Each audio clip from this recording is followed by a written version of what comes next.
Hello my friends, this is R.Joshua Collins, founder of the Facebook group Homeless Advocates for Christ. Feel free to join that if you'd like. Here's my brother in Christ, Rick. He's a pastor here that works a lot with the homeless. He's going to explain a little bit about Pardon Prodigals, a ministry that I'm involved with and that he's been involved with longer than me. But it's been a real blessing to me and a lot of other people that are homeless. And go ahead and let him share a little bit. But brother, tell me a little bit about this ministry. When did it start? That's a good question. It was prior to 2002. It was on a corner. I believe it was Catella and I don't remember. But at that time, there was it was mostly transients on the corner and a lot of prostitutes and people that were hiring the prostitutes. And Pastor Mercer, that's now passed on, and his wife were handing out sandwiches and ministering to them. To the people there, they're transitionally homeless. And they were doing such an effective job that the local liquor store and other establishments there complained to the city, and they wanted us to leave because their business died down. The prostitutes, some of them got saved, and the Johns weren't coming around anymore. So it was bad on business. We got booted out of that area. Wow. That's kind of the beginning of the ministry there. Awesome. So you've been here for quite a few years in Anaheim. How many years have you been in Anaheim? Or I should say, how many years have you been doing ministry in Anaheim? Oh, so for me, that I was since I think 2004, and I first got together with Mercer, Wyatt, and all the other guys, and Dirk Dallas that were serving at that time. Over at the arena that's across from Disneyland. And we actually had a wedding there where a couple got saved. Got off the drugs, were had them bound, chained up, and wandering in the dark. And they got their business going. We all got dressed up in suits right in the parking lot. This parking lot used to be just covered with trash and used mattresses and just greasy little kids that were playing in the parking lot from all the old cars leaving the grease. But over the years it changed. All those mattresses left, the kids got cleaned up. The whole area got cleaned. And that was really neat. That was probably my favorite time because I just met up with Wyatt and Mercer. I hadn't seen them for a few years. We used to fellowship out in San Juan Capistrano at a Calvary there. And they told me what work that God was doing. So that's where I started. Awesome. Thanks for sharing, brother. Appreciate it. So if you can, please pray for this ministry, and I'm just real thankful to have been able to work with my brother here, and just a real faithful servant of the Lord. So thanks so much for your prayers and support. If you want to get involved, let me know. You can email me at servingjesus99212@yahoo.com. And again, you can join my Facebook group, Homeless Advocates for Christ, and you can always contact me through Facebook also. And just thanks so much for your prayers and support. Please share this video also, and may God bless you as you seek first His kingdom always. Bye-bye. So here's the food. We do a little, we just got done praying. We're going to serve some of this food here.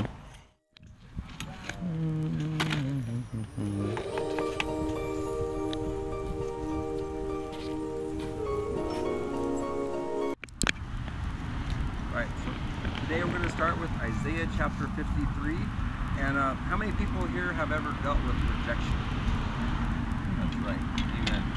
And this is the kind of topic I thought about today. Something I was dealing with this week was just rejection. And sometimes it can be from people that are closest to you, right? Like, who has experienced that before? Anybody? Right? Go ahead. Well, I won't actually do specifics right now, but we'll get into that. But of course, Jesus experienced that too. And that's something that I was really encouraging to see that Jesus went through the same types of things, right? And a lot of times we as believers are going to go through kind of some of the stuff he went through. Maybe not as intense, but this is Isaiah chapter 53, verse 3. And actually, verse 3. Verse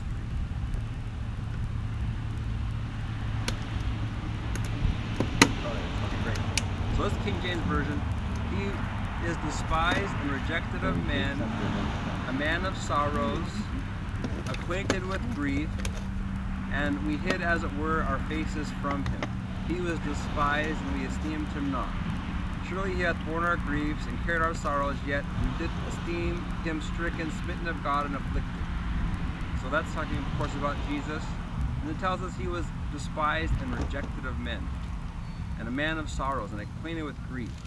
And that was something that really encouraged me this last week. You know, I kind of meditated on that because, you know, sometimes people will criticize you, right, or put you down, or whatever it is, right? You have to deal with that sometimes. And who is that? A lot of times speaking through that person. We're in a spiritual battle, so, you know, we know. Yes, right. The enemy's going to try and come at us. You know, a lot of times through the people that are closest to us, right? So, so this was, you know, something I was really kind of interested to share with you guys to encourage you. But the good news is we have the victory through Christ, right? Yes. Amen. So, this story about Jesus here in Luke chapter 4 is also kind of good to read. And there's so many, if you read the Bible and all the stories about Jesus, over and over he's facing rejection, persecution, right? Can you imagine that for what, 3.5 years of his ministry, right? I mean, he's constantly dealing with that. He's God in the flesh, right? I mean, it's like, it must have been frustrating for him, I'm assuming, right?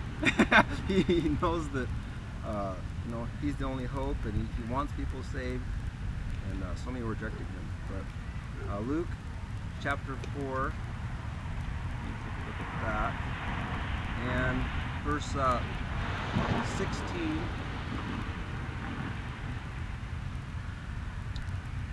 King James Version. Maybe, Brother Rick, can you read that? Luke chapter 4, verse 16 through verse 29. And he came to Nazareth, where he had been brought up. And as his custom was, he went into the synagogue on the Sabbath day and stood up to read. And there was delivered unto him the book of the prophet Elias. What's your version? Isaiah. Isaiah. This one says E-S-A-I-A-S. Different pronunciation. And when he had opened the book, he found a place where it is written, The Spirit of the Lord is upon me, because he hath anointed me to preach the gospel to the poor. He hath sent me to heal the brokenhearted, to preach deliverance to the captives, and to recovering of the sight to the blind, to set at liberty them that are bruised, to preach the acceptable year of the Lord. And he closed the book and gave it again to the minister, and sat down. And the eyes of all them that were in the synagogue were fastened upon him. And he began to say unto them, This day this scripture is fulfilled in your ears. Amen. Amen. So I'm going to read the rest of the verses from 22 to verse 29. And it says, So all bore witness to him, and marveled at the gracious words which proceeded out of his mouth.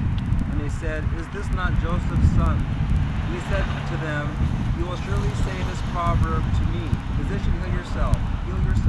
Whatever we have heard done in Capernaum, do also here in your country. Then he said, Surely I say to you, no prophet is accepted in his own country. But I tell you truly, many widows were in Israel in the days of Elijah, when the heaven was shut up 3 years and 6 months, and there was a great famine throughout all the land. None of them was Elijah sent to except Zarephath in the region of Sidon, to a woman who was a widow. Many lepers were in Israel in the time of Elijah the prophet. None of them was cleansed except Naaman the Syrian. So all those in the synagogue, when they heard these things, were filled with wrath. It says they were filled with wrath. Can you imagine how angry these people were? And then it says, and rose up and thrust him out of the city. And they led him to the brow of the hill on which their city was built, that they might throw him down over the cliff. Now, what does that tell you? I mean, who would like to share, what does that tell you about the rejection that Jesus faced at that point? Anyone would like to share what you see there? Hatred. Right? Yeah, hatred towards Jesus. Yep, exactly. Anyone else? Anything? Well, he was proclaiming that he was God.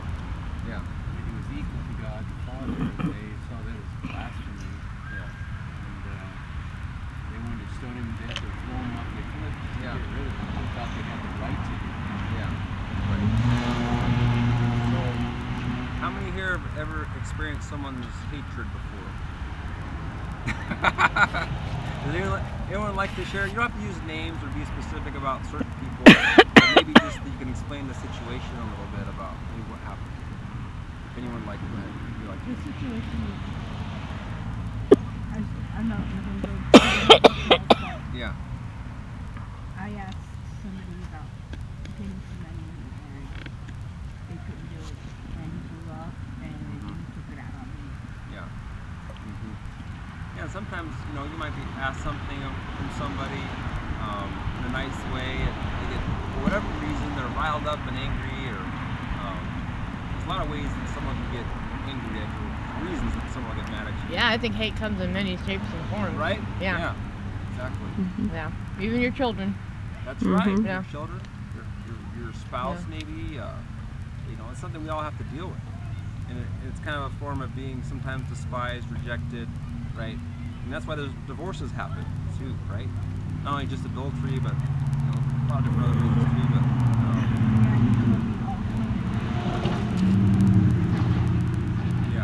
yeah, and that's, I'm sure that, imagine how many names Jesus was called, right? And they even called him. They still do.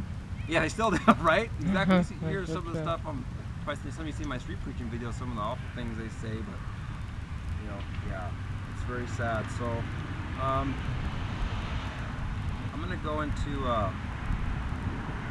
kind of this kind of, I guess, for us as Christians, is good to remember.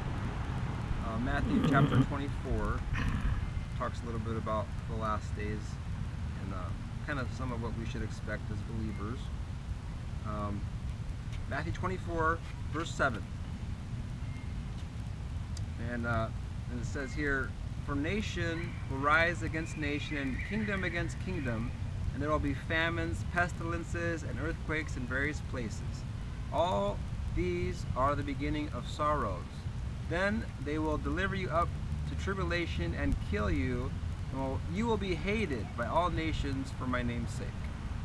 And then many will be offended, will betray one another, and will hate one another." Look at that, verse 10.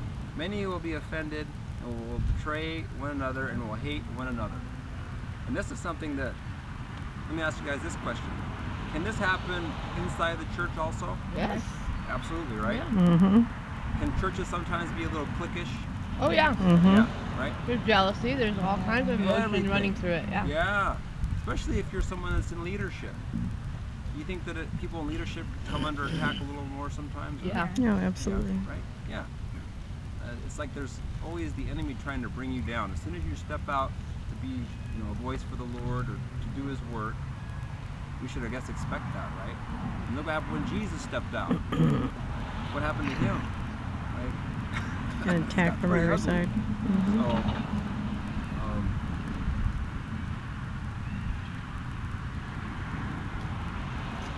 what's a good way, let me ask you guys this question. What's a good way to deal with some of the, maybe your critics or people that come against you? What are some ideas on how you can deal with that? Just ignore them. Ignore? That's an option. I'd be nice. Be nice? Yeah. Yeah? Pray for them. Yeah, Pray for them? pray. Good. Yeah. Aaron says kill them with kindness. That's what we've been teaching her. Yeah. Yeah. Show them how to be a better person. That's right. Yeah, that's good. Be the better example, right? Yeah. Thomas, what do you think? I just say, see ya. Yeah, that's the easiest thing. Don't want to be Let me ask you around this you. though. It's easy if you just see it one time on a street corner, but let's say that this person is someone you have to see like maybe twice a week. Have to live with? Every At day. work or every day, right? Exactly. Now is that a little more challenging, Yes. right? So how do you handle that situation? I walk away. Okay. Get some knee pads because Yeah. you need to pray a lot. Yeah, that's it. I find that the same thing I said earlier, I try to be nice. I try to smooth the situation over. Yeah. But sometimes it doesn't work, you know. Right. Sometimes you can't change a person's heart. Yeah, yeah.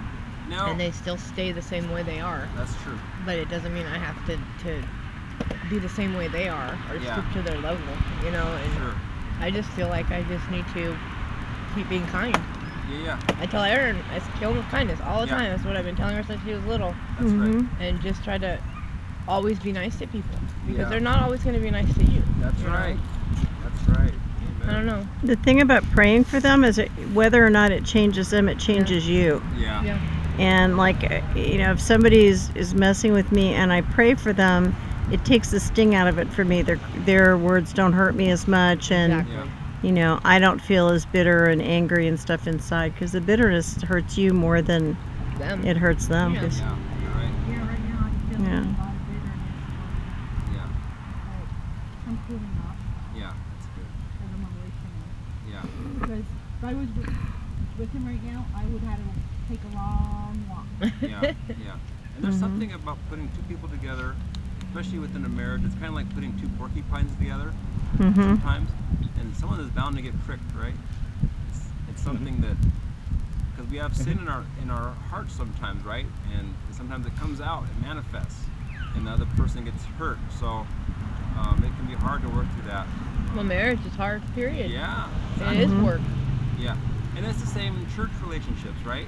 Same thing happens if you're just in church, whatever, people you meet in church and they convert you and stuff. So that's good that you guys have some good ideas there. Let me ask you this. If someone is really basically just a great rebellion against the Lord, what are some ideas other than what you just mentioned that you can do to kind of work through the situation, maybe bring change to the situation?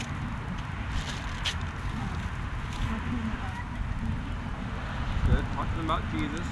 Not what I'm looking for, though. What was the question, Josh? I'm sorry. It's what else can you do to kind of maybe help bring change to the situation or improve the situation, other than what has been just mentioned already? Yeah, but that's not quite what I'm looking for. Sometimes they don't want to hear the Bible verses, unfortunately, I know too. But that's a good idea, but they're open to it. I guess think of anything else? Pray for it? Pray for them. Yep, that's good too. Stay away from them? Yep, we talked about those things though. This is one more idea. That doesn't always work. Huh? Staying away doesn't always work, because then you're gonna, that weight's still there, you know, and the issue's still there. You can avoid them only so much. Yeah. Yep. Especially when you live in a one-bedroom apartment. Yeah. There's not really much places you can go. Go out the front door and take a long walk. Yeah. Well, let me ask you this. You guys recall what happened in Matthew, or what Jesus explained for us to do in Matthew 18, verse 15? If your brother sins or your sister sins against you. Well, not quite what I'm looking for. I'm going to read it real quick for you. What was it? 18? Matthew chapter 18, verse 15. Okay. It says, "Moreover, if your brother sins against you, go and tell him his fault between you and him alone. If he hears you, you have gained your brother. But if he will not hear, take with you one or two more, that by the mouth of 2 or 3 witnesses every word may be established. And if he refuses to hear them, tell it to the church. But if he refuses even to hear the church, let him be to you like a heathen and a tax collector." So that's kind of a process that you can also work through. Because, you know, sometimes I've had to actually, there's a brother in the Lord, and I'm not going to mention his name, but he was actually a pastor. He kind of went out of line and said some things against me, but I knew the church that he was belonging to. So I spoke to the pastor of that, one of the pastors of the church that I knew was there, that, you know, pretty nice guys, and kind of explained what happened.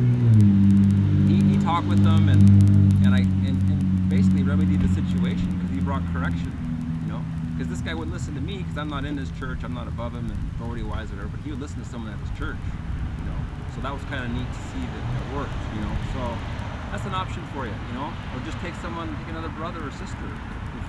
If this is a serious sin issue and this person is not repenting when you're telling them they need to, that's something you can do, right? Just follow those steps. So has anyone ever gone through that before with anybody, or followed that process?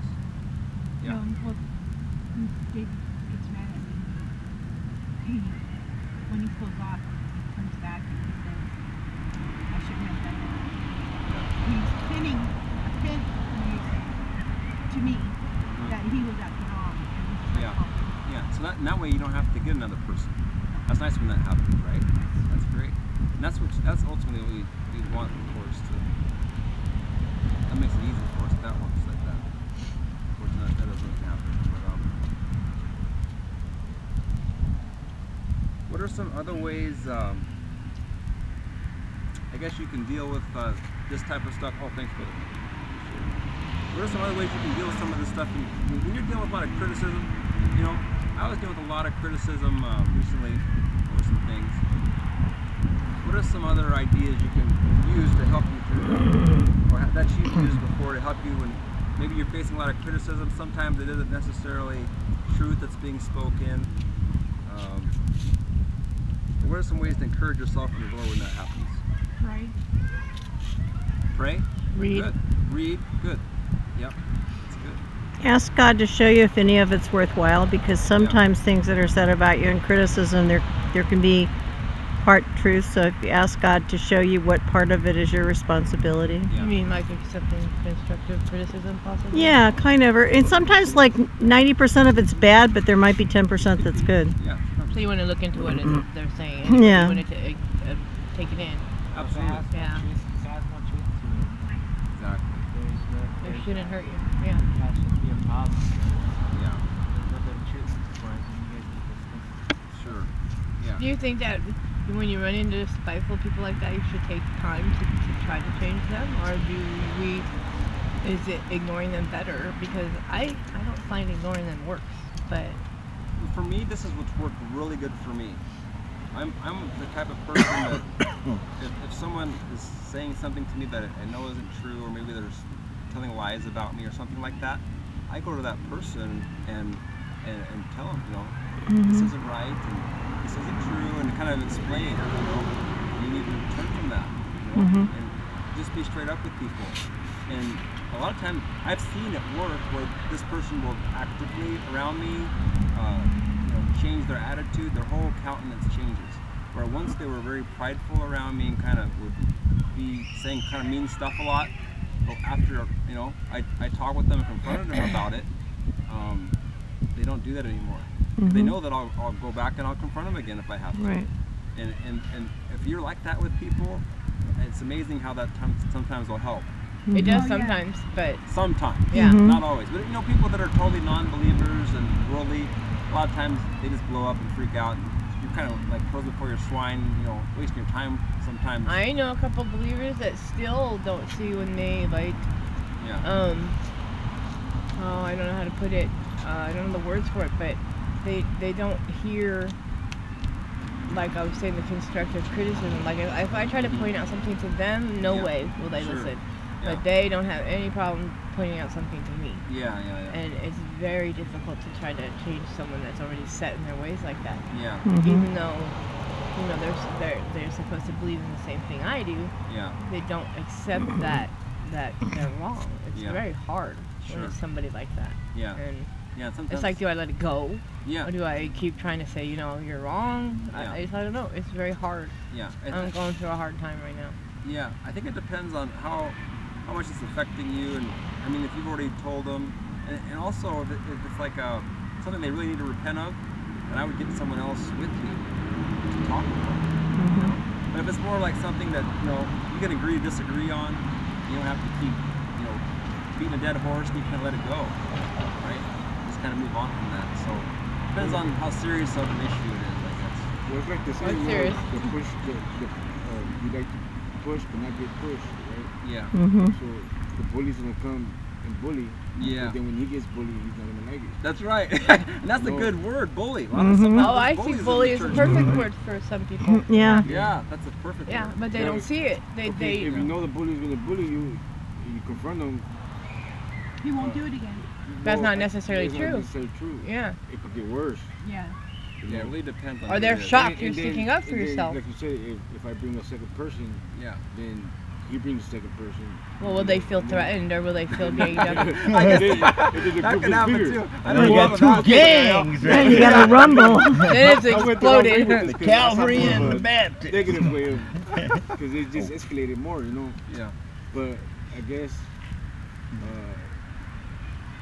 it will come to an end eventually. You know,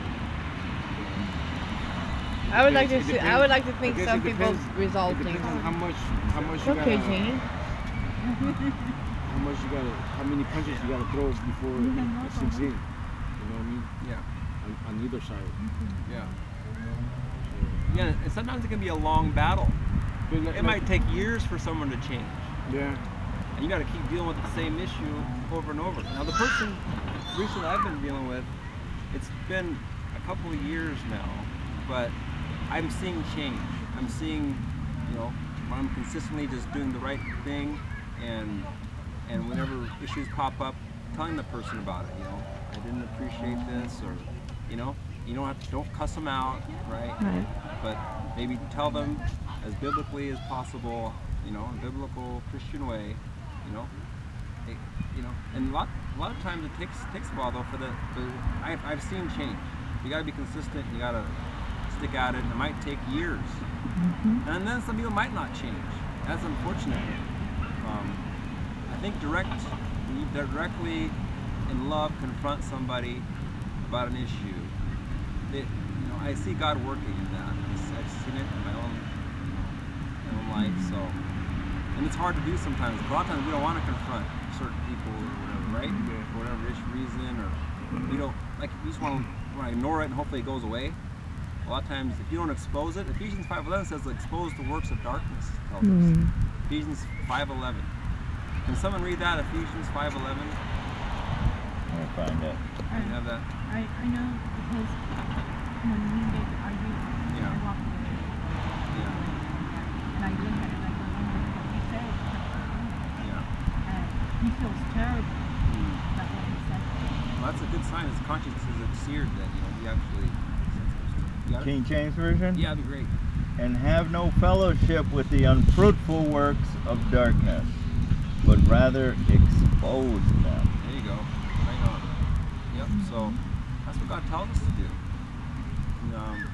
Is exposing That's what I was saying them, earlier telling them about- what they're doing wrong, or exposing them to the world? Like, how do you do that? Well, as we read in Matthew chapter 18 there, first you just go to them one-on-one. Right.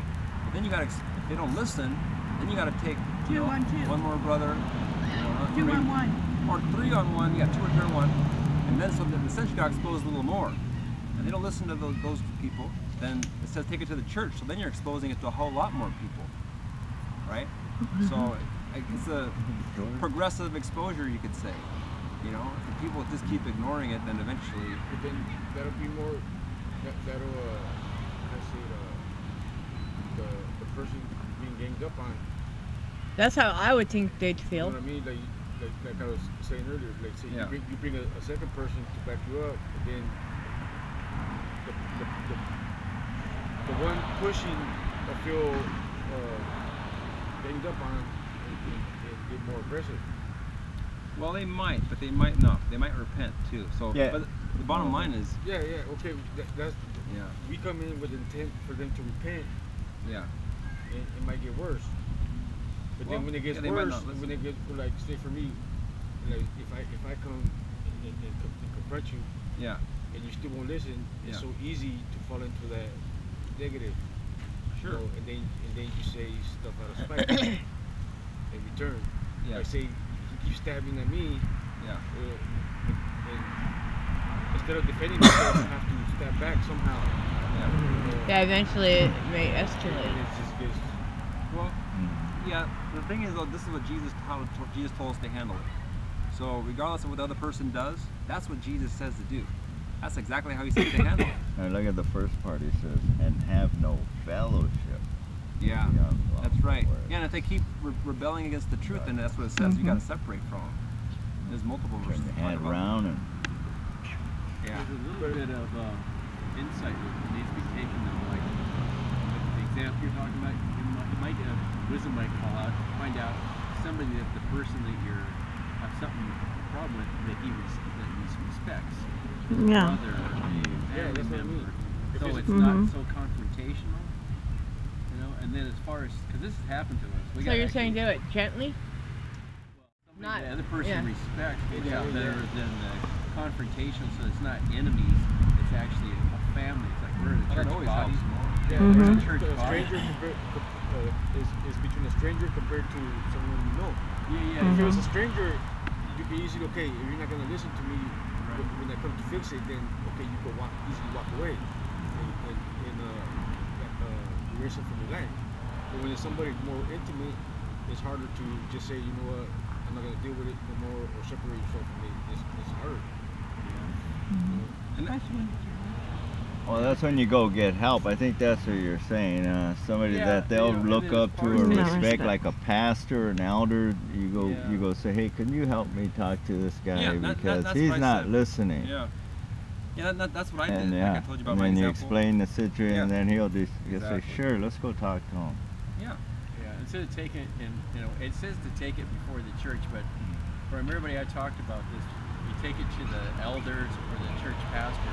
You don't stand up in front of the church congregation during a service and do it yourself. Fingers. And that dirty. Yeah. Like me, like I say, okay, if we're both wrong or something like that, then we should get a mediator, right? Because, like, say the way you try to defend yourself is taken the wrong way, you know, or you say something and they take it a different meaning. So you need somebody in there, like, to explain to both sides the way it is, but then they won't listen to that either. We're talking about, like, how can I say this? Spreading the word or sharing a godly situation with somebody, not forcing them to eat their food when they don't want to eat it. But when you're having a problem with somebody, you need to handle it the right way. You know, if you have to live with somebody and you're living godly, you're going to church, you're working, you're doing everything you need to do, and your roommate is not, then you have a serious problem. Well, it's like okay, for me, it's more, I've been accused of adultery, right? But I tell them, I know it's not true, and God knows it's not true, but they still won't believe it. Now, is this a church person or someone outside the church? Half. Not really Mine's half. are church people. Yeah, because I you know, this is kind of talking about Matthew 18, talking about church discipline. You know, someone within the church, and hopefully someone within the church is going to respect another brother in the church or sister or pastor. But of course, the non-believer, they don't maybe even respect Jesus, let alone someone in the church. So, you know, it's kind of harder to get someone like that sometimes to listen. That's a whole nother ballgame there. But this is kind of more dealing within the church. Oh, there was an incident one time at this one church. I won't say names or anything, but this guy's he had a friend or a relative that was having an affair with a married woman, right? Yeah. So somehow the word got out, and then he talked to him. He said, "Hey, don't do that, man. That girl, she's the wife of this guy. They have kids together. Leave her alone." Yeah. And the guy said, "Yeah." So he said, "All right." So he went and talked to an elder of the church, and they went and confronted him. Yeah.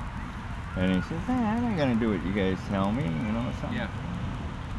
And so they went to the pastor, and they got everybody together and said, "Look, either you change or don't come to church anymore. You're not welcome here. You're going to continue that way of living." Yeah. So it's called, what's that? Excommunicating from the church.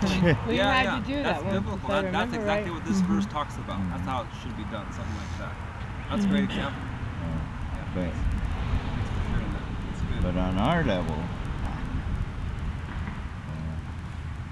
we're not. A lot of us aren't.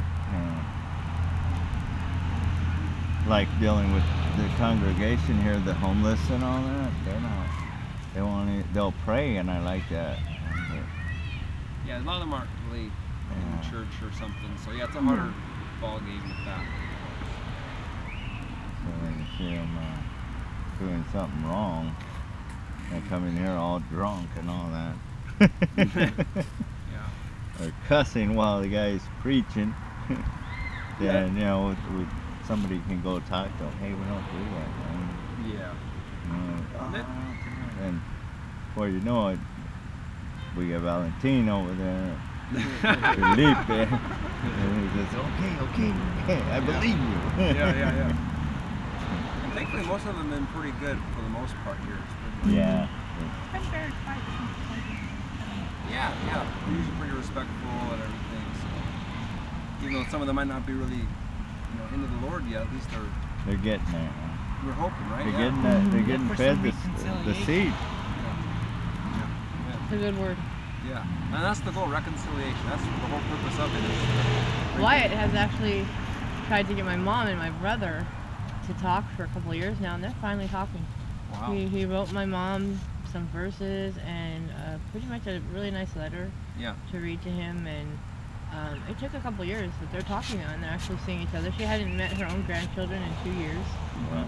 And I mean, it's a blessing that they're talking now. Yeah. Because there's like no time for families to do that. It's like life is too short. Yeah. And reconciliation is huge. I think in a lot of families there's disruption, and you see that more in families now than ever. Yeah. Somebody's always upset at somebody, or somebody needs that, But it's huge. It's something I think we should talk about more often. I just wish my son Your son would what? My son will start talking to me, but he kind of hates me.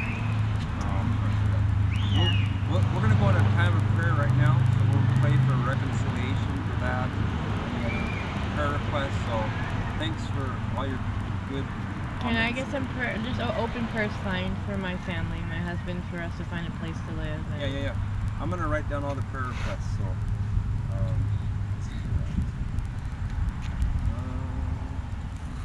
okay. So you said your brother, right? My son. Oh, your son. What now? My son doesn't want to have that. Oh, right. And his name is David. Okay. Same name as my husband and my first husband. All right. Okay. Probably shut that off, I guess. Start praying.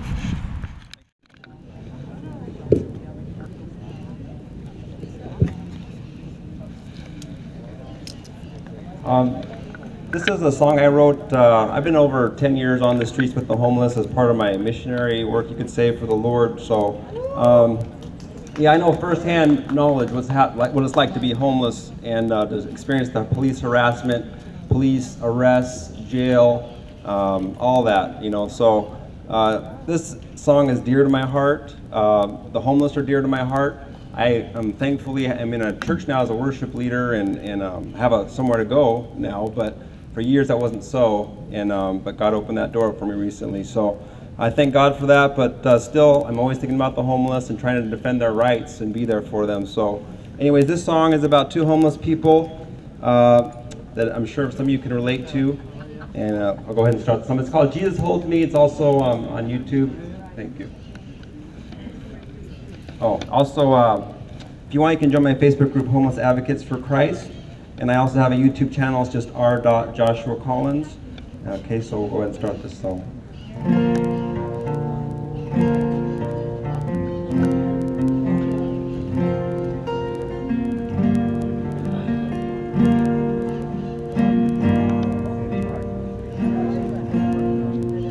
He had a backpack on his back. Just got up from the railroad track, It's been a hard life on the road, just laid off, nowhere to go, he said.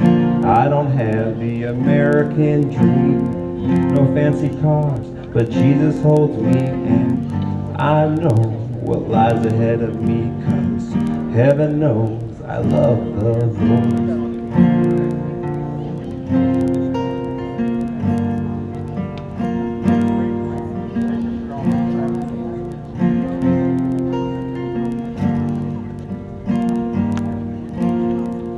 The police were looking looking down at the poor woman sleeping on the ground. They said, you can't be sleeping here, no trespassing. She shed a tear, she said, I don't have the American dream, no fancy cars, but Jesus holds me, and I know what lies ahead of me, 'cause heaven knows I love the Lord.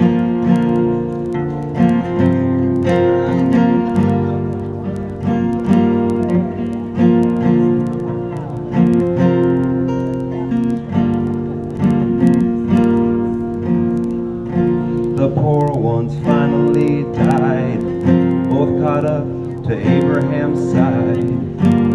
So glad to be free from the greedy of earth who loved their money. They said, I don't have the American dream, no fancy cars, but Jesus holds me, and I know what lies ahead of me, 'cause heaven knows I love the Lord.